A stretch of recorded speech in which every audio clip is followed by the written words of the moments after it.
Increasingly, it's feeling like we're living in a time of chaos to a lot of people. And increasing numbers of folks are losing faith.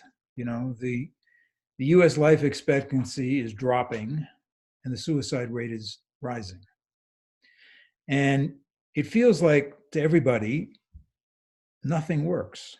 Now, I could give you the list of all the things that don't work, but I think you already know what's on that list.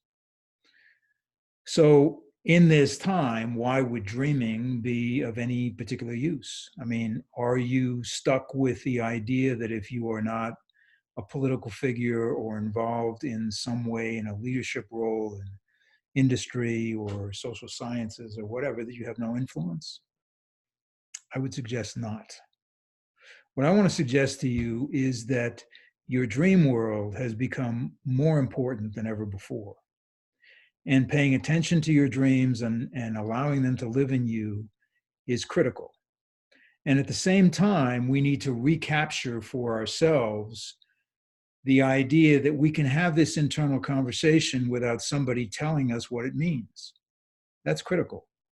And I know there are a lot of folks that are sort of post-therapeutic who are out there who are saying, well, here's 15 categories of dreams, or this is the way you can plot your dreams on the hero's journey, or whatever it is. But really what's happening is you're giving up your sovereignty to those folks and saying, okay, I'll buy into your dream because I don't have the faith in my own. And that's a problem, because what's happening here is that there's a demand on us to embrace the fullness of our humanity. Think of it this way. On one end of the continuum is your imagination, and your imagination is really what fuels your dreams. If you think about it, dreaming is really the prototype for myth and the prototype for literature. What does it have? It has a story, it has characters, it has a range of emotion that you don't usually experience in your everyday life. But it is in you.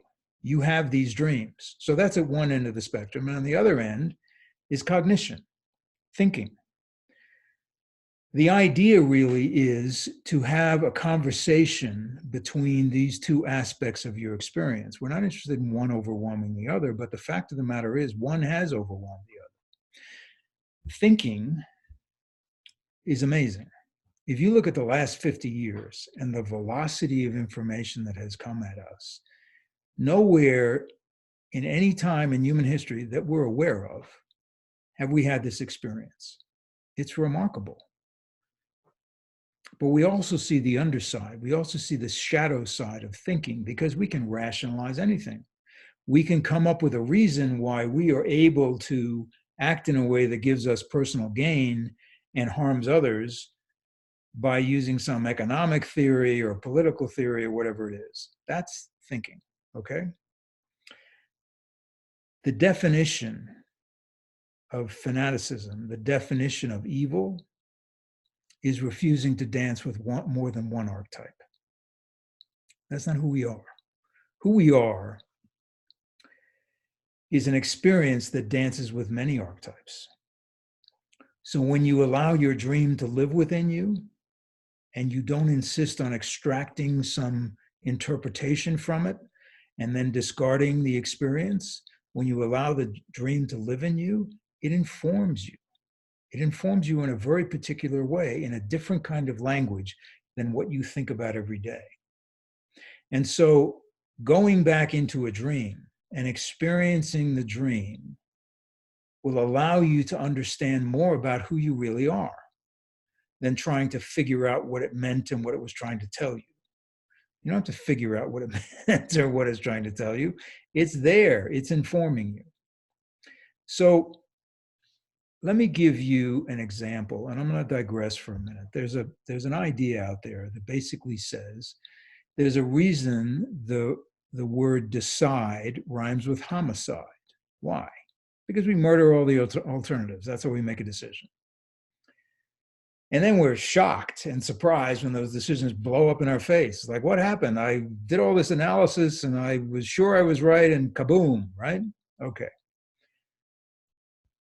Deciding is not a great way to move through the world. When you live in your dream and you allow it to inform you, things become obvious. They become obvious. It's not a question of having to do an analysis. It's like, oh, yeah, now I get it. Now I understand what I have to do. So let me give you an example of that, okay? So this was a young man who was feeling as though, young from my perspective, he was in his 40s.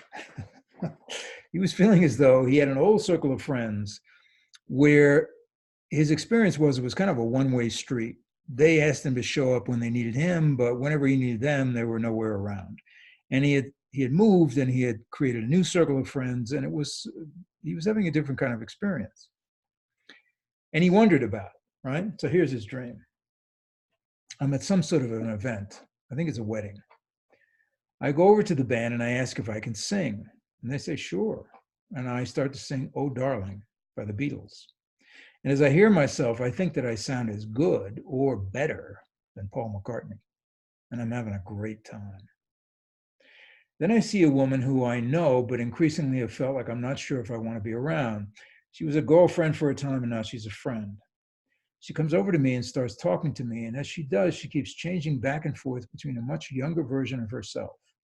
She's very pretty, but is nervous and chewing her nails. And the conversation feels like she wants me to be interested in her. I ask her what she thought of the song. She doesn't really answer, and she keeps looking at her nails. Okay, so as we worked on this dream, what he realized was that, in fact, he had projected something onto this woman, and that he had projected something onto a lot of the people who he was complaining about. Because basically what he had done is he had given up the idea that they would be interested in him and put all the interest and attraction on them. Well, that's on him. That's not a very interesting or exciting thing to do. And it doesn't really work. And in the new environment, he discovered that people were actually interested in him and he was interested in them. But here's the key. What he discovered over the week as he allowed that dream to live in him was that he didn't have to have any judgment about the folks who he was leaving. It just meant they were in a different place and he was in a different place and he needed to move on.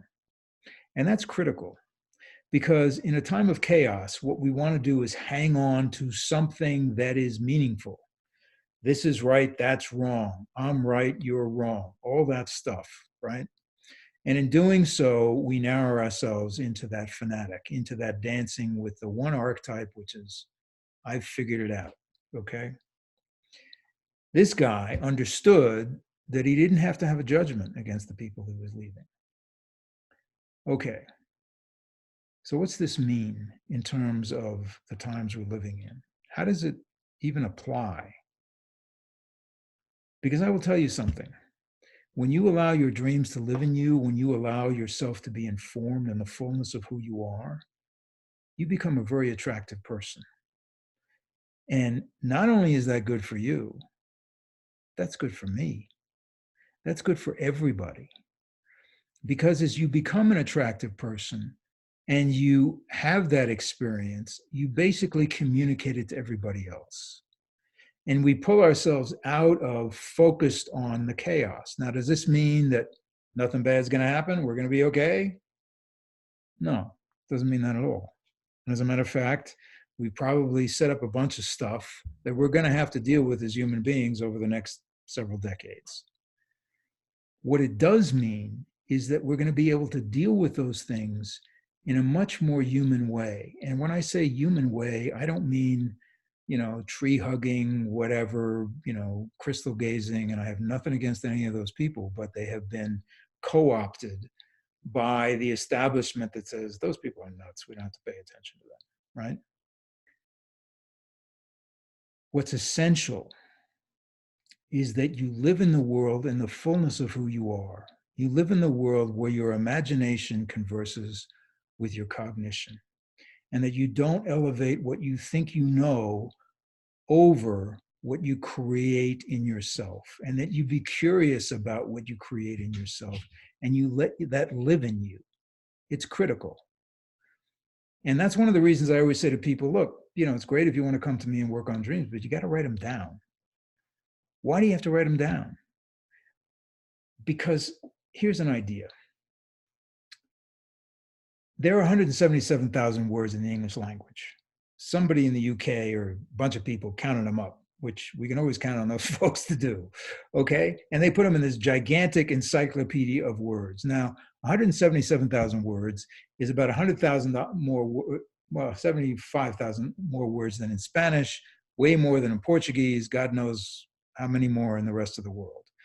The problem we have is that 70% of those words are nouns, right? So we describe our experience as things. They're not things. We talk about something called consciousness as though it's a thing. It's not a thing. From the time you started to watch this video to now, your consciousness is expanded, not because of me. It's expanded because the universe is expanding, because you are expanding constantly. And the more you live in a world that says it just matters what I think, and that's all that really counts, the more you're in this dynamic struggle with the fact of who you are. And one way to access the fact of who you are, not the only way, but a very powerful way, is to pay attention to your dreams. So dreaming in the time of chaos is critical.